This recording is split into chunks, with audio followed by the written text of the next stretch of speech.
ازيكم يا حبايب قلبي، عاملين ايه؟ يا رب تكونوا بخير. يلا بقى كده جولة معايا في شقة عروستنا بعد ما فرشناها. شقة العروسة دي كانت في كفر سعد. بسم الله ما شاء الله، كانت شقة جميلة جدا جدا. زي ما انتوا شايفين كان كل حاجة فيها هادية ومتناسقة مع بعضها. كده اول ما دخلنا كده من باب الشقة كان ده الصالة بالريسبشن كده مفتوحين على بعض. والنيش كده في الصالة، النيش كان جميل جدا ان هو ضلفتين كده كبار، وكل حاجة اتحطت بتناسق وكانت رقيقة وممتازة بالشكل ده. بجد هي كانت قرفة الشقة دي بجد ممتازة جدا جدا، وخلصت معايا في وقت بسيط. بس كان في بعض حاجات كده عطلتنا، يعني لو كان في حاجات عدت، لو ما كانتش يعني معطلانة كانت خلصت في يوم واحد. اما هي خدت مني يومين، وفي اليومين ما كانش فيهم شغل كتير قوي. بس حبيت انا بعد ما كنت مش هنزل فيديو، لان الفيديو لما صورته التليفون كان مراوي برضه، ما كنتش عايزه انزله. بس ما انتوا شايفين على قد ما قدرت ان انا اظبط الصوره. وكمان كان في حقائق برضه هنا في الصالون، زي ما انتوا شايفين كده ما كانش لسه النجفه اتركبت ولا اي اضاءه نهائي اتركبت. ده يعتبر كان يوم حنة العريس. يعني حنة العروسة والعريس، وبجد ما كانش الحاجات دي لسه الكهربائي اتأخر فيها وكده. بجد الصالون كان تحفة تحفة بجد، بس من غير إضاءة ومش باين حلاوته. لونه ممتاز وكان فرش ممتاز جدا جدا. كنت اتمنى ان انا اصوره باضاءه وكده، كان خلاني ان انا ما كنتش اصور الفيديو ده خالص وما كنتش هنزله، لان كان في حاجات كتير عطلت. دي من اهم الحاجات اللي انا لما بحب اروح افرش تكون خلصانه معايا. دي كده اوضه الاطفال. هنا برضو كانت برضو الغساله ملهاش مكان بره، واضطرينا نحطها في اوضه الاطفال. يعني في حاجات كده وتكات بتخلي الفرش مش مظبوط معانا بسبب الحاجات دي. اولها ان الكهرباء يكون ما خلصش، السباك يكون ما خلصش، وتلاقي ان انا اخلص وهو لسه ما جاش. يعني في حاجات بتيجي هو لسه يعملها بعدي. مثلا زي تعليق ستاير، زي تعليق الشاشات، النجف، الاباجورات، الكلام، الحاجات دي كلها لما ما بتكونش خلصانه بجد بتعطلني كتير جدا. هنا برضو عايزه اقول لكم ده كده كنت حطيت بقى الدولاب ده كله، لميت كل المفروشات زي ما انتم شايفين، عملتها بالتناسق ده كده. في مفروشات انا ما فتحتهاش حطيناها على ظهر الدولاب. يعني انا بكلمكم في الكلام ده علشان اي شقه بحب اروح افرشها تكون حاجاتها جاهزه، بتسهل عليا جدا جدا. والحاجات لو جاهزه عايزه اقول لكم ان هي ممكن تاخد معايا كله يوم واحد. لو كل حاجه خلصانه هتاخد معايا يوم واحد. هنا ده فرش السرير اللي هي تستخدمه، حطيته في الدرج ده. برضو الفوط بجد حاجتها كانت لونها الوانها جميله وممتازه. وكانت حاجتها يعني ايه، هي كانت ما شاء الله الحاجه خلصت في يوم واحد. بس وقفنا على الفرش الاخير اللي هو الارضيات والسراير، علشان خاطر كان في حاجات كتير ناقصه زي ما قلت لكم كده. فده يعني حبيت اتكلم في الفيديو ده على على التكات دي والحاجات دي علشان خاطر تسهل علينا الشغل برضو. هنا برضو دي الركنه بتاعتها كانت ركنه هاديه كده وبسيطه. دي بقى كده اوضه النوم الكبيره. بجد برضو كانت ممتازة جدا، وحاجاتها كانت حلوة ما شاء الله، الله أكبر.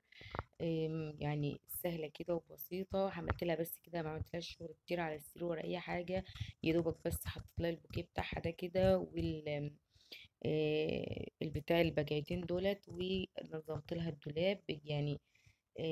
هي بجد يعني مش بعيب على العروسة او العريس ان هما مثلا الحاجات دي ما كانتش خلصانة. طبعا هما اكيد كل عريس وعروسة بيبقوا ملبوخين في فرش شقتهم وكده. هنا برضو الدولاب ده نظمته كده، ده عملته لها لبسها الخروج واللبس البيتي كده، وبقية اللبس الشتوي فوق. هنا برضو حطيت لها برضو لبس شتوي كده برضو فوق كله.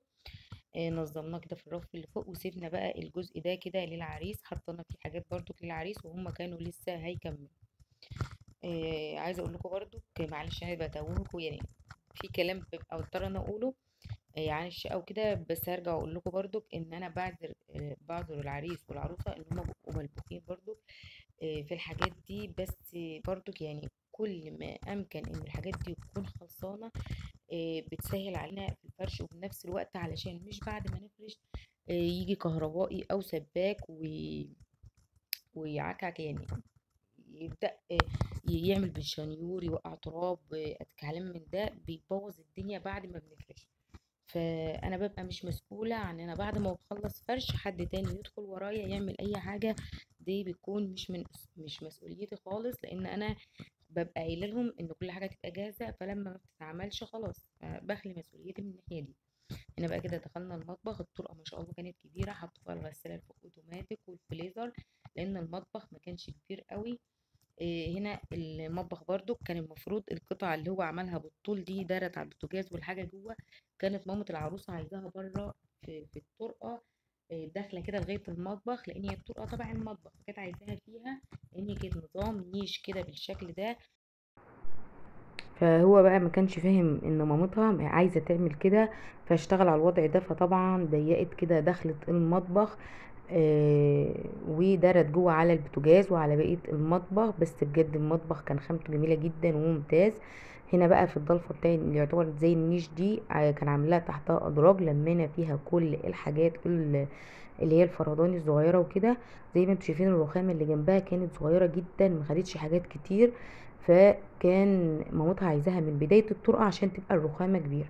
هنا برضو عايزة اقول لكم ان انا بعد ما حطيت في الضلفة دي حاجات، فوجئت لقيت حد دخل حط بتاع البلاستيك دي في وسط الحلل، برضو استغربت. انا ما شفتوش هو بيحطها، ما شفتهاش الا وانا بفرش. ف بيبقى في حاجات كده برضو بتخلي الفرش بعد ما يتفرش يبقى مش مظبوط، حد بيخش يعمل حاجة كلام من ده، طبعا انا بخلي مسؤوليتي من ناحيته. هنا بقى كان المطبخ زي ما انتوا شايفين كده، انا نظمت كل حاجة فيه في مكانها. والبوتاجاز ما شاء الله حاجتها كانت جميلة، واضطرينا نحط حاجات على الرخامة بتاع الحوض برضك، لان الرخامة التانية زي ما انتوا شفتوا كانت صغيرة. هنا الضلفة دي بجد انا اتبهدلت عما حطيت فيها الحاجات دي، لان كانت هنا جنب البوتاجاز كده فوق ومتدارية، معرفتش اطلعها. بدأنا بقى كده برضو الطقم بتاعها بتاع الطباقة والكوبايات والحاجات دي بقى كده ظبطتها. والدنيا زي ما انتوا شايفين كده ما شاء الله حاجاتها كانت هي بتحب اللون الاسود قوي، فكان في حاجات كتير قوي باللون الاسود عندها.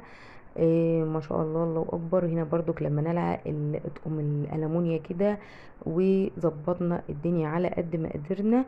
اتمنى بقى لو وصلتوا لغايه هنا ما تنسوش تعملوا لايك واشتراك للفيديو، وما تنسوش تعملوا تعليق حلو كده وتقولوا لي رايكم ايه في الفرش، ولو في اي حاجه برضك حابين تضيفوها لي قولوا لي وانا اعملها معاكم بعد كده.